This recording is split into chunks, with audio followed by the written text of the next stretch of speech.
Shalom, jemaat yang kasih oleh Tuhan. Kita sungguh patut bersyukur bahwa kita boleh mengingat akan karya Kristus melalui perjamuan kudus yang akan kita lakukan pada tanggal 6 Juni 2021 mendatang.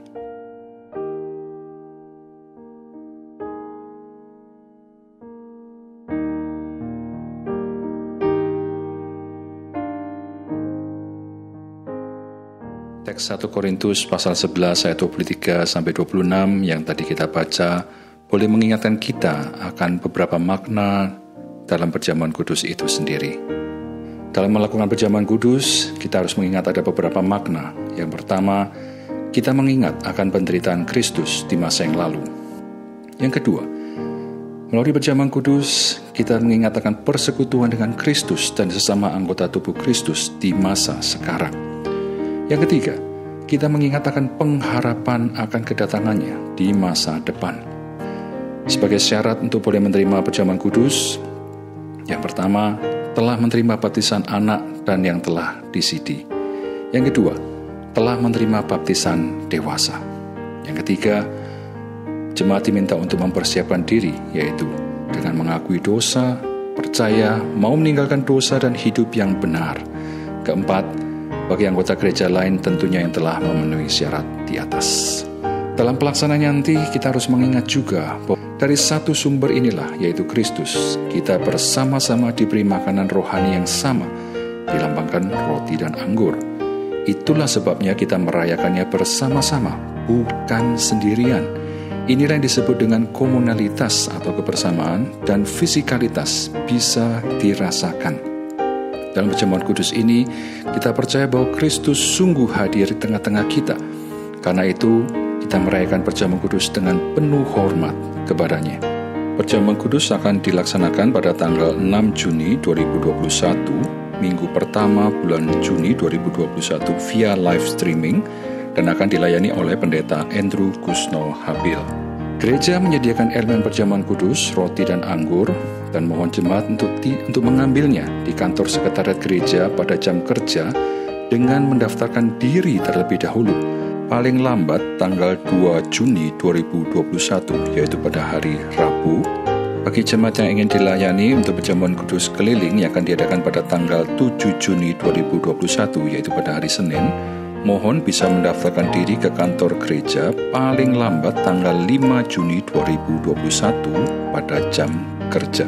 Kami mengucapkan terima kasih dan selamat mempersiapkan diri untuk menyambut pelaksanaan perjamuan kudus ini. Tuhan Yesus memberkati.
Shalom Bapak Ibu Saudara-saudari terkasih di dalam Tuhan, mari saya undang kita semua bangkit berdiri. Di Minggu Trinitas ini bersama kita akan merenungkan satu topik berjalan atau berjuang bersama. Nah, sebelum kita beribadah, coba arahkanlah hati dan pikiran kita kepada salib. Di salib Allah mempersatukan kembali dirinya dengan kita, anggota keluarganya yang tercerai-berai melalui Yesus Kristus Tuhan kita. Dan oleh Roh Kudus kita dibawa masuk ke dalam persekutuan kasih dengan Allah Tritunggal. Allah Tritunggal rindu setiap kita, anggota keluarganya itu, datang mendekat, bersekutu dengannya dan menikmati kasih-Nya. Karena itu masuklah, marilah kita sujud menyembah, berlutut di hadapan Tuhan yang menjadikan kita sebagai anggota keluarganya. Kita teduh sejenak.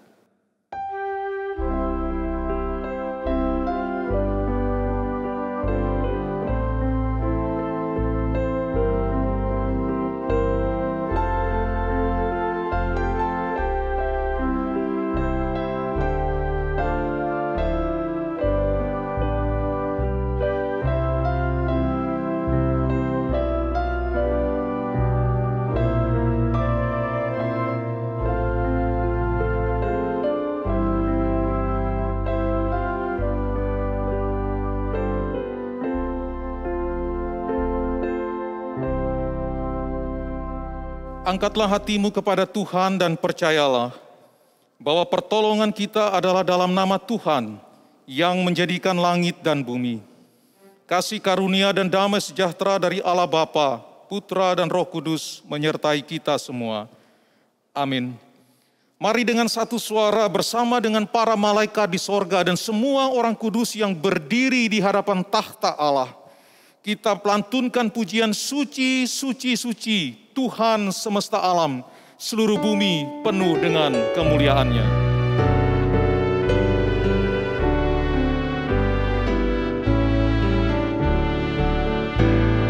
Suci, suci, suci, Allah Maha Kuasa, di setiap waktu kami puji Dikau.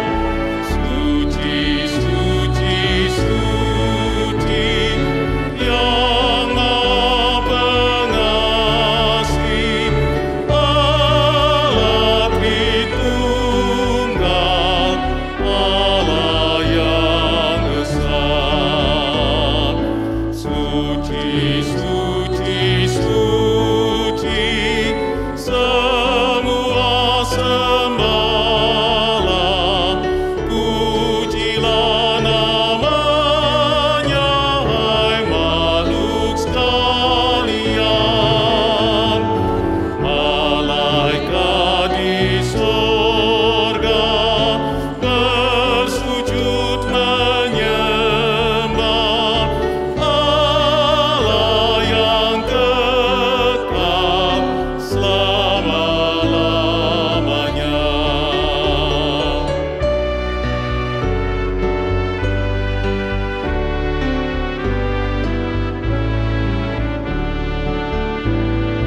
Suci, suci, suci, Allah Maha Tinggi, nama-Lu di langit, langit bumi puji Dia. Suci, suci, suci, Allah Maha Kasih, Allah Tritunggal, Allah yang esa. Allah Tritunggal, Allah yang esa. Bersyukurlah kepada Tuhan sebab Ia baik, bahwasannya untuk selama-lamanya kasih setianya. Bersyukurlah kepada Allah segala Allah, bahwasannya untuk selama-lamanya kasih setianya. Bersyukurlah kepada Tuhan segala Tuhan, bahwasannya untuk selama-lamanya kasih setianya. Dia yang mengingat kita dalam kerendahan kita, bahwasannya untuk selama-lamanya kasih setianya.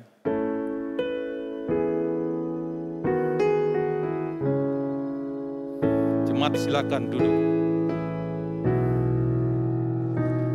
Pujilah Tuhan, hai jiwaku, pujilah namanya,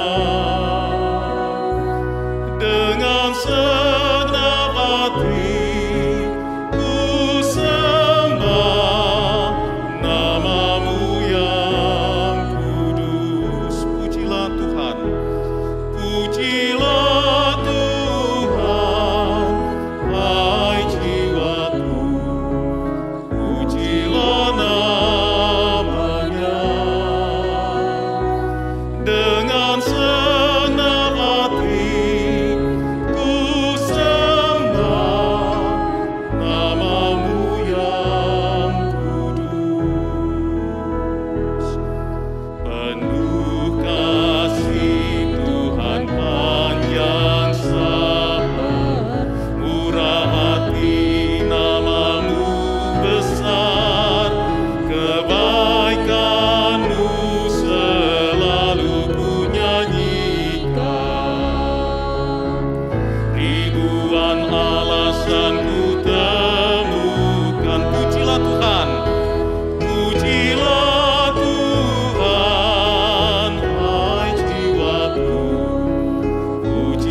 Bapak Ibu Saudara-saudari terkasih di dalam Tuhan, Mazmur 133 ayat 1 menyatakan demikian, sungguh alangkah baiknya dan indahnya apabila saudara-saudara diam bersama dengan rukun.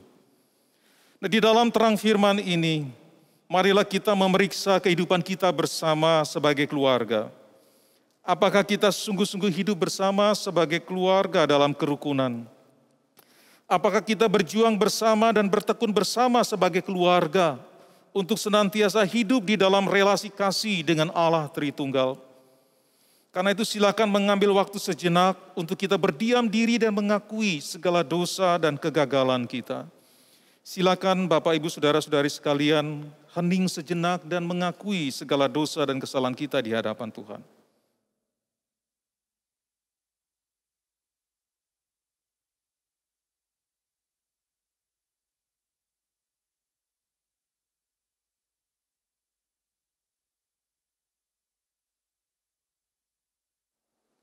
Ya Trinitas Maha Kudus yang telah berfirman, bahwa sungguh alangkah baiknya dan indahnya apabila saudara-saudara diam bersama dengan rukun.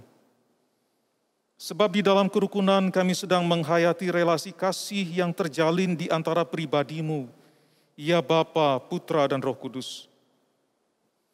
Namun kami menyadari bahwa tidak selalu kami hidup dalam kerukunan, melainkan pertengkaran. Kami mengabaikanmu dengan tidak hidup di dalam relasi kasih dengan dirimu. Manakala kesulitan datang, Kami tidak berjuang bersama sebagai saudara maupun keluarga dengan diri-Mu untuk menghadapi kesulitan. Karena itulah perselisihan dan pertikaian tiada henti terjadi. Ya Trinitas yang kudus, kasihanilah kami. Janganlah menghukum kami dalam geram-Mu, dan janganlah menghajar kami dalam kepanasan murka-Mu. Tetapi karena Yesus Kristus Tuhan dan pengantara kami, kasihani dan ampunilah kami. Amin. Bapak, Ibu, Saudara-saudari terkasih di dalam Tuhan, terpujilah Allah dan Bapa Tuhan kita Yesus Kristus. Sebab di dalam Dia, di dalam Yesus Kristus dan oleh darah-Nya kita beroleh penebusan, yaitu pengampunan dosa menurut kekayaan kasih karunia-Nya. Karena itu berbahagialah setiap kita yang dosa-dosanya diampuni.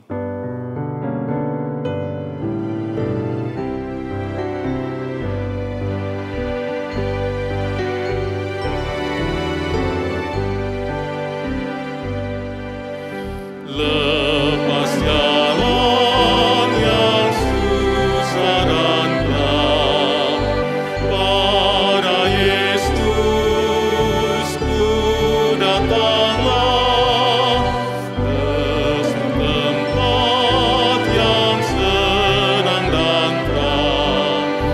Yesus ku datanglah, lepas lemah disempurnakan, lepas miskin masuk limpahan, lepas dosa berjumpa Tuhan, Yesus ku datanglah.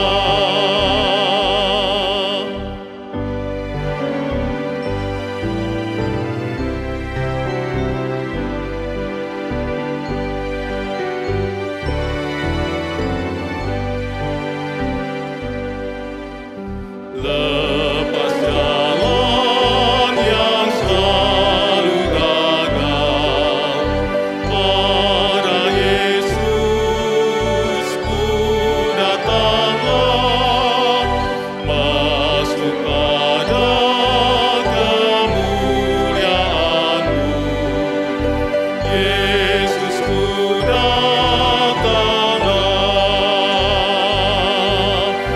Lepas susah dapat sentosa, meskipun ombak keras menderu, ku memuji Kaulah Tuhanku, Yesus ku datanglah.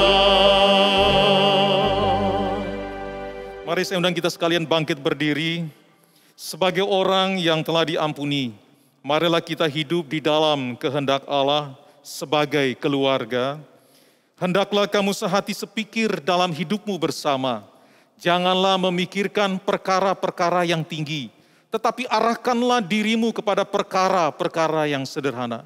Janganlah menganggap dirimu pandai. Roma 12 ayat 16. Demikianlah firman Tuhan untuk kita sekalian. Mari bersama dengan umat Allah di sepanjang zaman yang senantiasa berjuang untuk hidup dalam kesatuan. Marilah kita ikrarkan pengakuan iman kita. Aku percaya kepada Allah, Bapa yang Maha Kuasa, Khalik langit dan bumi, dan kepada Yesus Kristus, anaknya yang tunggal, Tuhan kita, yang dikandung dari Roh Kudus, lahir dari anak darah Maria, yang menderita sengsara di bawah pemerintahan Pontius Pilatus, disalibkan, mati dan dikuburkan, turun ke dalam kerajaan maut. Pada hari yang ketiga, bangkit pula dari antara orang mati, naik ke sorga, duduk di sebelah kanan Allah, Bapa yang Maha Kuasa. Dan dari sana Ia akan datang untuk menghakimi orang yang hidup dan yang mati. Aku percaya kepada Roh Kudus, gereja yang kudus dan am, persekutuan orang kudus, pengampunan dosa, kebangkitan tubuh, dan hidup yang kekal. Amin. Jemaat dipersilakan duduk kembali. Bersama-sama kita akan mendengarkan firman Tuhan yang akan disampaikan oleh penginjil Melani Gunawan. Shalom jemaat yang dikasihi oleh Tuhan, kita bersyukur kalau pada hari ini kita boleh kembali akan bersama-sama membaca dan merenungkan firman Tuhan. Mari kita terlebih dahulu berdoa. Bapa kami yang ada di surga, kami mengucap syukur untuk hari ini yang sudah Tuhan berikan bagi kami. Khususnya sebentar kami akan mendengarkan firman-Mu, biar Engkau memberkati ketika kami membaca dan merenungkan, supaya dengan demikian kami semua diberkati melalui pemberitaan firman pada hari ini. Berkati hamba-Mu yang sudah Tuhan percayakan, Tuhan juga melengkapi. Di dalam nama Yesus kami berdoa, amin. Mari kita bersama-sama membuka firman Tuhan, terambil dari Mazmur pasal 133, kita akan membaca dari ayat 1 sampai ayat yang ketiga. Demikian bunyi firman Tuhan, persaudaraan yang rukun, nyanyian ziarah Daud, sungguh alangkah baiknya dan indahnya apabila saudara-saudara diam bersama dengan rukun, seperti minyak yang baik di atas kepala meleleh ke janggut, yang meleleh ke janggut Harun dan ke leher jubahnya, seperti embun gunung Hermon yang turun ke atas gunung-gunung Sion, sebab kesanalah Tuhan memerintahkan berkat kehidupan untuk selama-lamanya. Demikian pembacaan firman Tuhan. Tema kita pada hari ini adalah berjuang bersama. Maksudnya adalah keluarga yang berjuang bersama di dalam menghadapi kesulitan hidup dan lain sebagainya. Bapak, Ibu, dan Saudara yang dikasihi oleh Tuhan, menurut Kamus Besar Bahasa Indonesia, kata berjuang itu berarti berusaha dengan sekuat tenaga untuk mencapai sesuatu atau untuk mencapai tujuan. Oleh karena itu berjuang bersama berarti seluruh keluarga, seluruh anggota keluarga itu bersama-sama bekerja untuk mencapai sebuah tujuan atau goal yang sudah dibicarakan dan ditetapkan. Nah, untuk berjuang bersama mencapai tujuan atau goal tersebut itu dibutuhkan yang namanya kesehatian dalam bekerja dan keharmonisan di dalam hubungan antara anggota keluarga yang satu dengan yang lain. Tanpa adanya kesehatian dan keharmonisan, maka anggota keluarga itu akan berjalan sendiri-sendiri dan tujuan bersama itu tidak akan pernah tercapai. Nah, pada hari ini kita akan belajar tentang kesehatian dan keharmonisan yang telah dituliskan di dalam Mazmur 133. Sehingga umat Allah bisa berjuang bersama dalam mencapai tujuan. 3F yang saya ingin kita bersama-sama belajar pada hari ini. Supaya kita bisa berjuang bersama supaya kesehatian dan keharmonisan itu tercapai. Apa itu 3F? F yang pertama adalah fokus. Nah, di dalam ayat yang pertama di situ dikatakan sungguh alangkah baiknya dan indahnya. Pemazmur memulai Mazmur 133 ini dengan sebuah panggilan untuk melihat tentang kesatuan yang harmonis dari umat Allah. Dikatakan sungguh alangkah baiknya dan indahnya. Kata baik di sini bukan halnya di dalam hal imajinasi atau sesuatu yang kita bayangkan, tetapi juga itu ada di dalam kenyataan. Jadi yang kita bayangkan itu baik dan kenyataannya memang juga baik. Itu yang dimaksud. Apa yang kita bayangkan itu menyenangkan dan ternyata kenyataan itu juga menyenangkan. Itu yang dimaksud dengan kata baik yang ada di dalam imajinasi dan juga ada di dalam realita. Lalu dikatakan bahkan tinggalnya saudara-saudara juga bersama. Di sini ada kata juga. Di dalam bahasa aslinya, kata juga di sini mengandung pengertian bahwa selain itu sesuatu yang bagus untuk dipandang karena ada kesatuan di antara umat Allah, mereka juga memiliki yang namanya keharmonisan hati. sebagaimana mereka hidup seperti saudara antara satu dengan yang lain. Bapak, Ibu, dan saudara yang dikasihi oleh Tuhan, hal ini bukanlah sesuatu yang mudah dicapai dan juga bukan sesuatu yang terjadi begitu saja. Karena pada saat itu umat Allah itu telah tersebar di berbagai tempat dan mereka juga punya pengalaman hidup yang bersifat ekumenis. Nah, di dalam perjalanan mereka ke Yerusalem dan di Yerusalem mereka mengalami banyak hal yang tentunya itu berbeda-beda. Mereka datang dari berbagai cara kehidupan. Mereka juga punya wilayah yang berbeda, suku yang berbeda. Namun ketika mereka berkumpul, mereka bukan hanya karena diikat oleh satu ras yang sama, yaitu bangsa Israel. Bukan juga cuma oleh satu perjanjian dengan Yahweh. Tetapi yang lebih penting, ketika mereka yang berbeda-beda itu datang, mereka diikat oleh satu tujuan yang sama untuk mereka pergi ke Yerusalem dan berada di Yerusalem. Yaitu apa? Mereka mau menyembah Tuhan di Yerusalem. Oleh karena itu, berbicara tentang sehati dan harmonis di dalam bagian ini bukan karena mereka sama. Mereka berbeda. Tetapi punya satu tujuan yang sama dan mereka fokus kepada tujuan tersebut. Bapak, Ibu, dan saudara yang dikasihi oleh Tuhan, tidak bisa disangkali yang namanya keluarga, walaupun kita ini satu keluarga, tetapi kita bisa punya perbedaan baik di dalam hal karakter, maksud hati, cara berpikir, dan lain sebagainya. Mungkin ada kemiripan, tetapi tidak sama persis dan bahkan mungkin juga bisa berbeda. Ada suami-suami yang begitu tenang, menghadapi sesuatu dia berpikir panjang. Sehingga kelihatannya itu lamban. Sementara istrinya mungkin itu sangat reaktif, sangat responsif.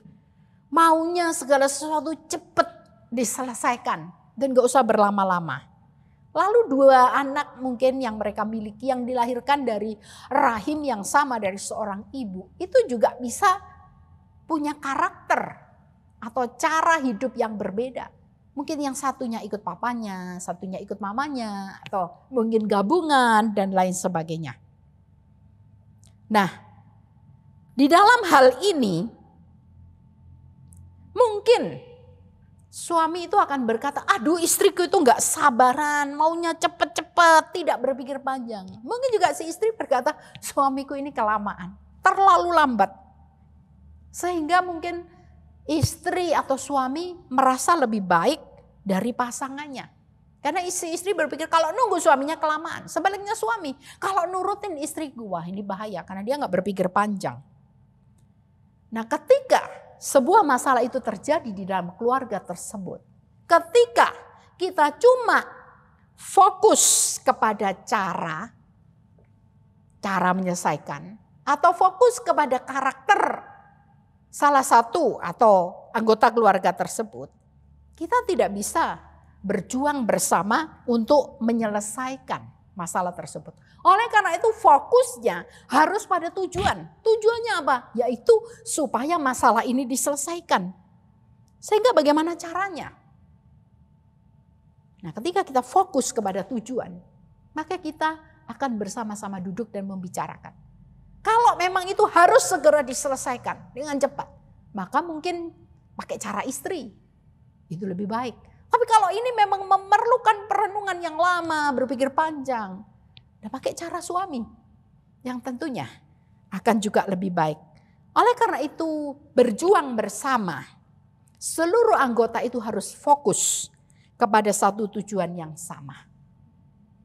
Yaitu menyelesaikan masalah tersebut. Mungkin ketika kita fokus, masalah tidak selesai dengan cepat. Tetapi dengan fokus, maka sungguh-sungguh semua bisa bersehati. Di dalam hubungan yang harmonis kita menyelesaikan masalah yang kita hadapi. Yang kedua, F yang kedua. Kita harus fleksibel. Di dalam ayat yang kedua dikatakan seperti minyak yang kejanggut di atas kepala meleleh ke janggut, yang meleleh ke janggut Harun dan ke leher jubahnya. Bapak, Ibu, dan saudara yang dikasih oleh Tuhan, minyak di sini adalah minyak urapan yang mahal harganya. Dia wangi baunya dan khusus penggunaannya karena biasanya digunakan untuk mengurapi, dikatakan imam besar dan para imam. Oleh karena itu, secara umum karena minyak ini mahal dan wangi pasti digunakan seperlunya. Kenapa? Supaya nggak boros. Juga kalau digunakan banyak-banyak itu nanti wanginya itu terlalu berlebihan. Tetapi dikatakan minyak ini dicurahkan dari kepala Harun lalu ke janggut, ya, mengalir begini, lalu dikatakan meleleh, lalu meleleh lagi ke leher jubahnya. Oleh karena itu minyak ini pasti digunakan banyak. Sehingga kata meleleh itu 2 kali, dari kepala ke janggut, lalu dari janggut ke leher jubahnya.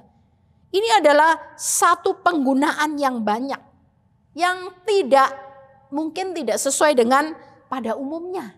Karena mahal, karena wangi, pasti seperlunya supaya nggak terlalu wangi. Tetapi dikatakan banyak sekali, sehingga itu meleleh. Nah, apa artinya? Bapak, Ibu, dan saudara yang kasih Tuhan, ketika dikatakan minyak ini meleleh dan digunakan banyak, begitu ya, sampai meleleh, maka ini adalah satu gambaran yang cocok. Bagaimana sesungguhnya penggunaan dari minyak ini bisa beragam. Demikian juga walaupun harganya mahal, walaupun dia harum begitu ya, tetapi itu digunakan dengan banyak. Ini menyatakan sifat yang fleksibel dari minyak urapan itu, khususnya di dalam hal penggunaannya. Nah, kita belajar yang namanya keluarga yang sehati dan harmonis itu akan memungkinkan mereka untuk berjuang bersama-sama kalau mereka punya sifat yang fleksibel. Karena tanpa fleksibel, maka kita tidak bisa menjadi orang yang sehati dan harmonis. Nah, jangan salah paham. Fleksibel di sini bukan berarti bahwa kita itu kompromi terhadap segala hal sampai kita mengorbankan prinsip-prinsip kebenaran. Tetapi fleksibel di sini berarti adalah kita belajar untuk bisa dengan mudah dan cepat menyesuaikan diri. Nah, Bapak, Ibu, dan saudara yang dikasihi oleh Tuhan, hal ini tidak mudah. Ya, saya bayangkan, misalnya kita ini punya sebuah keluarga, di mana orang tuanya itu seperti saya atau di atas sedikit, di bawah sedikit, ya sekitar umur 50-an atau 60-an ke atas begitu ya. Dan sementara kita punya anak-anak yang disebut dengan generasi milenial. Nah, sebuah keluarga dengan generasi yang berbeda ini tidak gampang untuk menjadi harmonis dan sehati. Menurut seseorang yang bernama William Strauss dan Neil Howe, dia adalah sejarawan yang meneliti tentang teori generasi dalam 100 tahun terakhir. Dan mereka mengatakan ada 5 generasi. Yang pertama yang disebut generasi baby boomers, itu lahir antara tahun 1943 sampai 1960 setelah masa perang. Dan biasanya mereka itu merupakan pekerja keras yang mengutamakan atau memperjuangkan kesejahteraan keluarga. Dan penghasilan mereka itu banyak dihabiskan untuk membeli tanah, rumah, kendaraan, menabung. Supaya bisa memberikan warisan yang banyak kepada keturunan mereka. Mereka juga orang-orang yang mandiri, berdikari, dan idealis. Yang kedua yang disebut generasi X, itu lahir antara 1961 sampai 1981. Mereka orang-orang yang mandiri, berpikiran luas, berekspektasi kerja tinggi, mulai memikirkan cara untuk memulai usaha, menikmati hari tua. Dan pengeluaran mereka bisa dibagi untuk modal usaha, untuk biaya anak sekolah, beli kendaraan, dan beli properti. Yang ketiga yang disebut dengan generasi Y, atau yang disebut generasi milenial. Mereka lahir antara tahun 1982 sampai 1994. Nah, bertepatan dengan mereka itu lahir, itu gencarnya yang namanya perkembangan teknologi komunikasi. Sehingga Generasi milenial ini akrab dengan yang namanya internet, SMS, email begitu. Dan ketika mereka mulai menginjak usia remaja, maka mereka mulai akrab dengan yang namanya Twitter, Facebook, MySpace, dan lain sebagainya. Nah, perkembangan teknologi ini membuat karakter daripada generasi Y ini menjadi orang-orang yang realistis, penuh keinginan, percaya diri, suka dengan perbedaan, dan mereka punya toleransi yang tinggi. Dan generasi milenial ini gemar untuk mencari pekerjaan dengan penghasilan yang tinggi. Dan mereka memilih untuk bekerja sendiri supaya mendapatkan keuntungan yang besar. Dan uang yang mereka dapatkan ya, pada umumnya digunakan untuk membeli gadget tercanggih, kendaraan, traveling. Dan mereka juga suka bersosialisasi untuk nongkrong di kafe. Generasi Z itu lahir 1995 sampai 2010. Ya kurang lebih mirip begitu ya. Tapi mereka lebih akrab lagi dengan teknologi. Dan mereka juga mementingkan popularitas di medsos. Mereka juga suka traveling, khususnya mengunjungi kafe-kafe baru yang instagramable gitu ya. Sehingga kita melihat hari ini di mana-mana itu banyak kafe. Yang kelima yang disebut generasi Alpha yang lahir 2011 sampai sekarang. Nah, kita melihat ada 5 generasi dan setiap generasi itu dengan karakter yang berbeda. Dengan cara hidup yang berbeda. Mengapa? Karena kondisi mereka lahir dan berkembang itu juga berbeda. Nah, bayangkan ya, kalau ada sebuah masalah di dalam keluarga, lalu dihadapi oleh 2-3 generasi yang ada di dalam keluarga tersebut. Kalau semuanya tidak bisa sehati dan harmonis, kira-kira apa yang terjadi? Bisakah keluarga tersebut berjuang bersama? Sebagai satu contoh, misalnya hari ini kita ini punya perusahaan keluarga. Dirintis oleh seorang ayah dari generasi baby boomer. Pasti dia bekerja dengan sangat keras. Bagaimana caranya dia mengumpulkan uang. Dia hidup bersahaja, dia bekerja keras, dia menabung. Supaya apa? Supaya nanti anak-anak itu bisa dapat warisan yang banyak. Kira-kira seperti itu.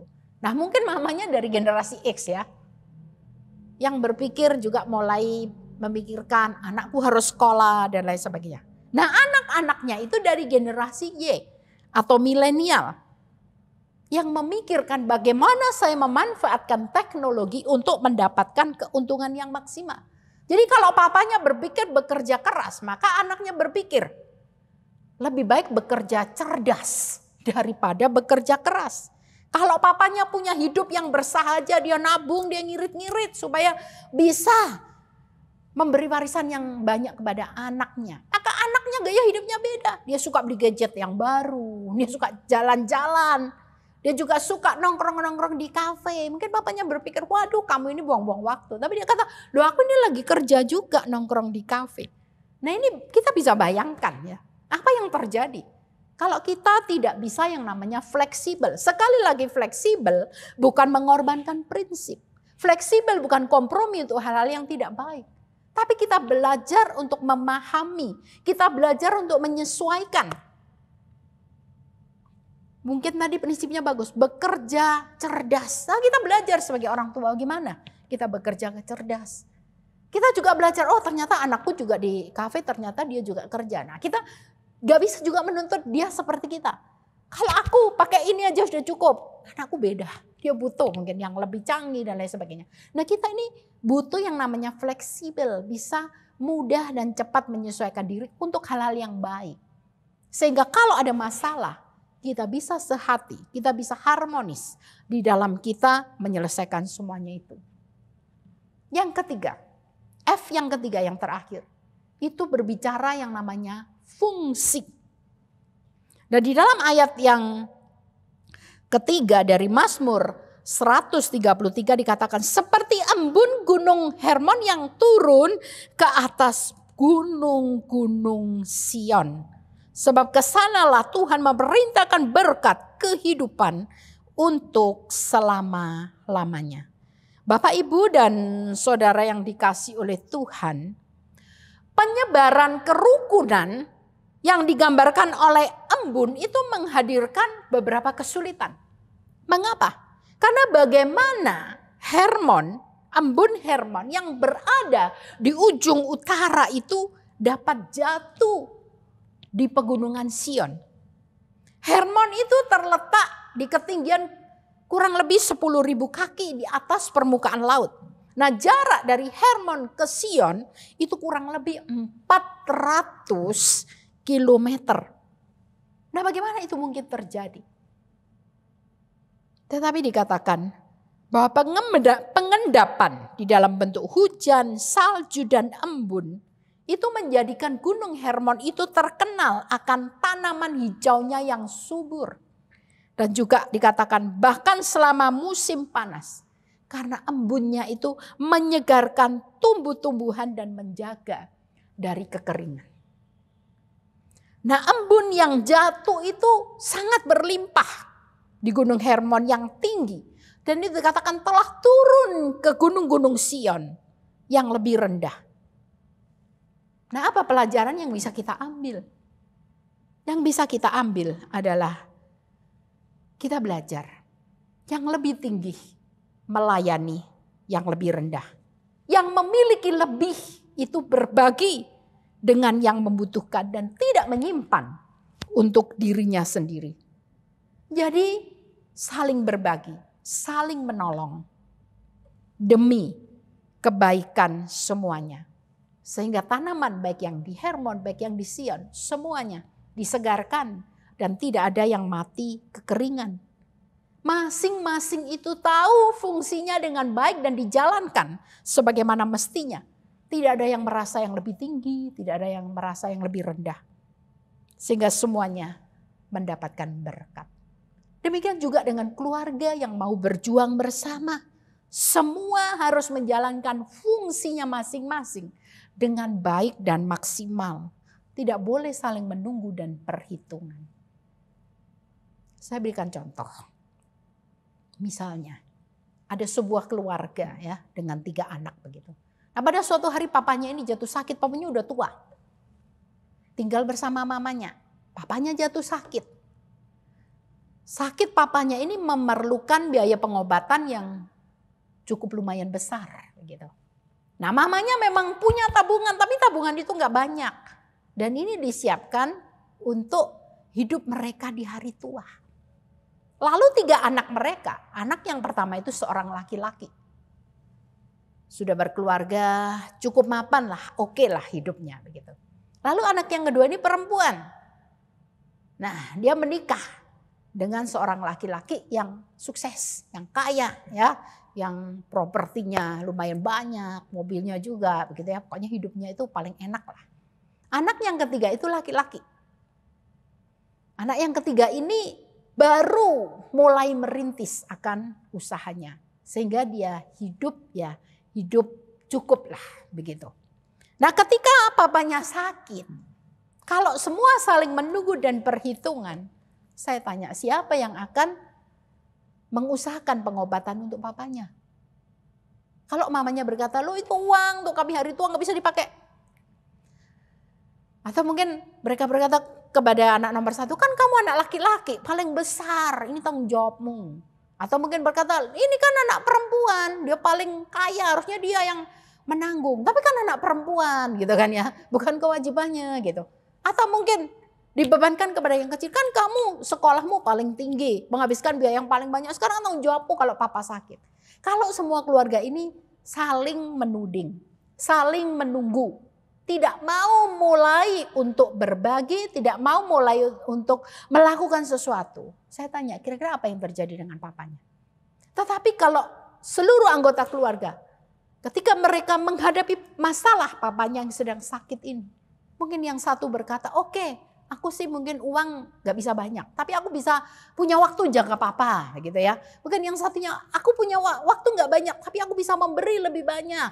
Atau yang satunya mungkin aku bisa menguatkan dan lain sebagainya. Kalau semua bekerja bersama-sama melakukan fungsinya masing-masing dengan baik dan maksimal, saya percaya pengobatan papanya akan terlaksana dengan baik dan papanya bisa segera disembuhkan. Bapak, Ibu dan saudara dikasih oleh Tuhan, kita belajar di dalam hidup kita. Saya tidak tahu apa pergumulan keluarga kita. Saya tidak tahu apa yang menjadi kesulitan di dalam keluarga kita. Mungkin kita berkata, aku tidak bisa lagi hidup di dalam keluarga yang seperti ini. Aku tidak tahan lagi. Aku tidak bisa meneruskan. Mungkin suami istri berkata, nggak bisa diteruskan lagi. Begitu banyak masalah dan masalah itu tidak bisa diselesaikan. Kita belajar hari ini dari Mazmur 133. 3F yang kita pelajari. Yang pertama, kita belajar yang namanya fokus. Fokus bukan kepada karakter atau cara pasangan kita menyelesaikan masalah. Tapi kita fokus kepada tujuan kita. Yaitu masalah ini harus diselesaikan. Caranya bagaimana? Ada kalanya mungkin pakai cara suami. Ada kalanya pakai cara istri. Ada kalanya mungkin pakai caranya anak. Ada kalanya mungkin gabungan. Tapi fokus kita harus pada tujuan. Yaitu menyelesaikan masalah. Yang kedua, F yang kedua, kita belajar yang namanya fleksibel. Sekali lagi itu bukan kompromi terhadap hal-hal yang tidak benar. Tapi kita belajar menyesuaikan. Kalau memang itu baik, kenapa kita harus mempertahankan dengan kaku pendapatan kita? Mengapa kita mesti keras hati? Kita belajar fleksibel. Dan yang ketiga, fungsi. F yang ketiga adalah fungsi. Kita melakukan fungsi kita masing-masing dengan baik. Sekalipun mungkin kita harus melakukan lebih banyak. Kita harus berkorban lebih banyak. Mari, apapun fungsi kita, apa yang bisa kita berikan, apa yang bisa kita lakukan itu dengan maksimal. Dan bagian yang terakhir firman Tuhan mengatakan, di dalam ayat yang ketiga bagian B, dikatakan sebab kesanalah Tuhan memerintahkan berkat untuk kehidupan untuk selama-lamanya. Sion adalah tempat yang dijanjikan Tuhan untuk menjadi sumber berkat dan sebagai pusat kehadiran Allah. Dengan bersehati dan hidup harmonis, maka berkat Tuhan itu akan dicurahkan. Dan berkat terbesar adalah hidup selama-lamanya. Sebagai keluarga yang sudah mengalami anugerah keselamatan. Marilah kita menjadikan keluarga kita yang sehati dan harmonis. Berjuang bersama menghadapi masalah apapun. Dengan fokus kepada tujuan. Dengan belajar menjadi fleksibel. Dan kita menjalankan fungsi kita masing-masing. Dengan sebaik-baiknya. Dan biarlah Tuhan memberkati keluarga kita. Untuk memuliakan Tuhan. Mari kita berdoa. Bapa kami di surga, terima kasih untuk firman-Mu yang terus mengingatkan dan menguatkan kami. Tuhan tahu keadaan keluarga kami masing-masing. Kami sungguh ingin Tuhan berjuang bersama untuk menyelesaikan setiap masalah dan pergumulan yang ada di dalam keluarga kami. Dengan kami belajar fokus kepada tujuan, menjadi fleksibel untuk hal-hal yang baik. Dan juga kami mau menjalankan fungsi kami masing-masing dengan baik. Supaya dengan demikian seluruh pergumulan keluarga itu boleh diatasi. Dan kami percaya ya Tuhan, nama Tuhan akan dipermuliakan melalui keluarga kami. Terima kasih ya Tuhan, inilah doa kami, kerinduan kami dan permohonan kami. Yang kami naikkan hanya di dalam nama Yesus Kristus. Amin. Tuhan Yesus memberkati. Menanggapi kasih dan pemeliharaan Allah yang berfirman, marilah kita membawa persembahan kita kepadanya dengan senantiasa mengingat bahwa keluarga yang berbahagia adalah keluarga yang di dalamnya Kristus tinggal menetap.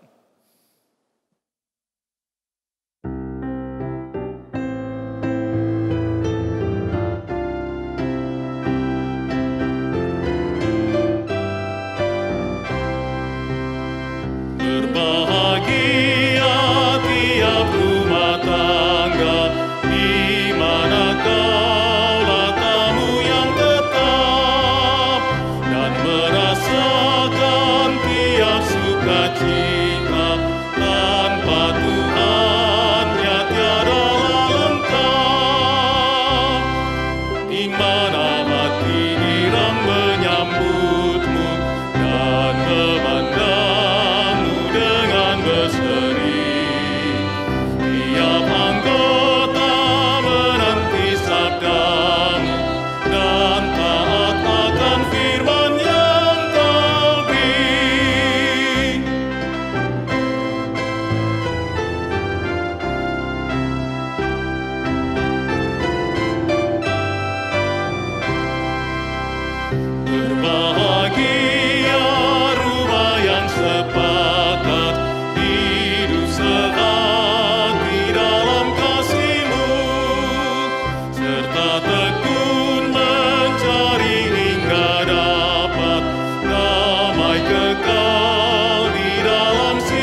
Mari kita berdoa, membawa persembahan kita dan syafaat kita kepada Tuhan.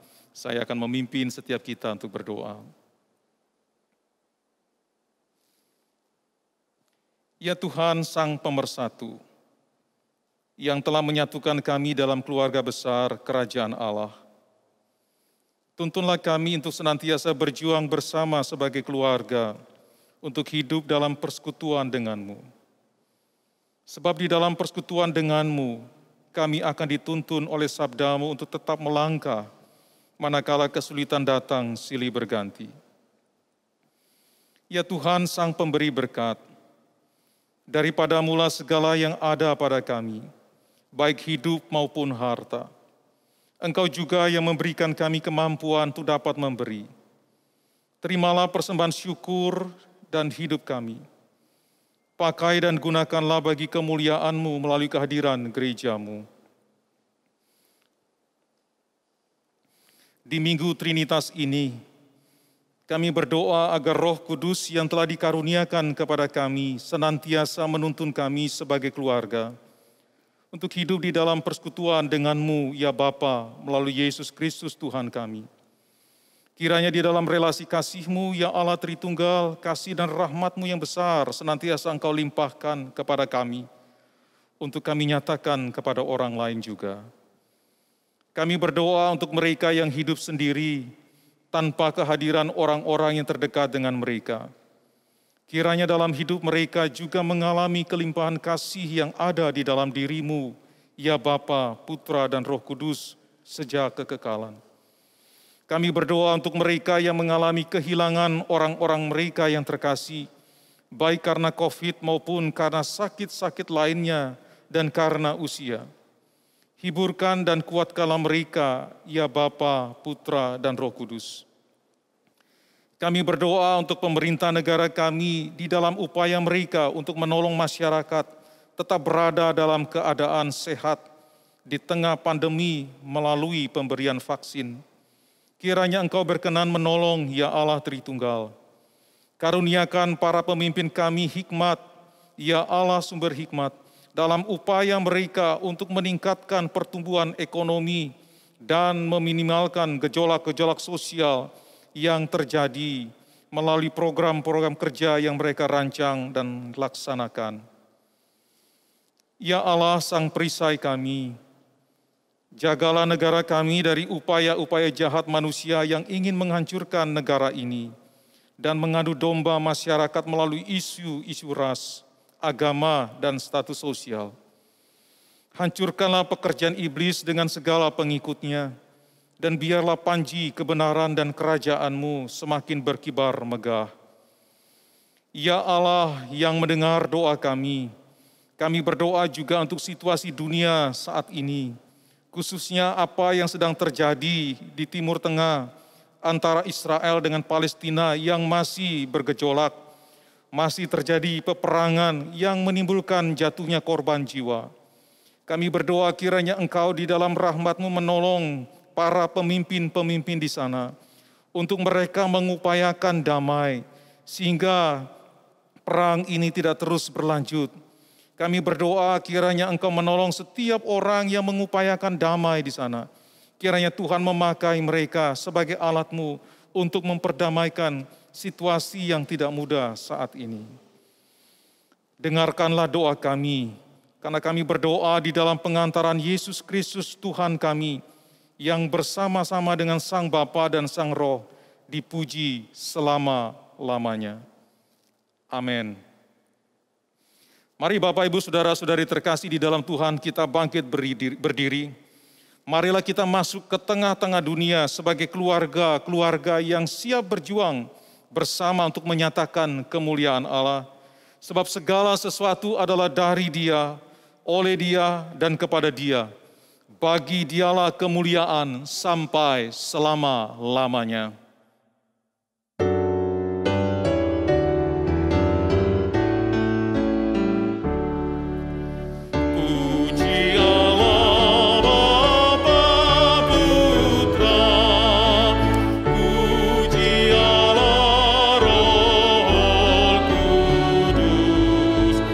Ketiganya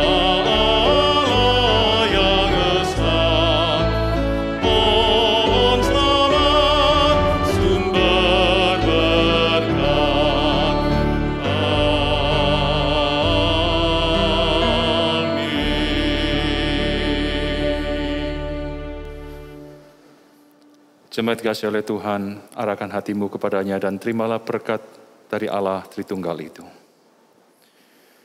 Kiranya Allah Bapa memberkati engkau dan melindungi engkau. Dan kiranya Tuhan kita Yesus Kristus menyinari engkau dengan wajah-Nya dan memberikan engkau kasih karunia. Dan kiranya Allah Roh Kudus menghadapkan wajah-Nya kepadamu dan memberikan engkau damai sejahtera. Mulai saat ini sampai selama-lamanya. Amin.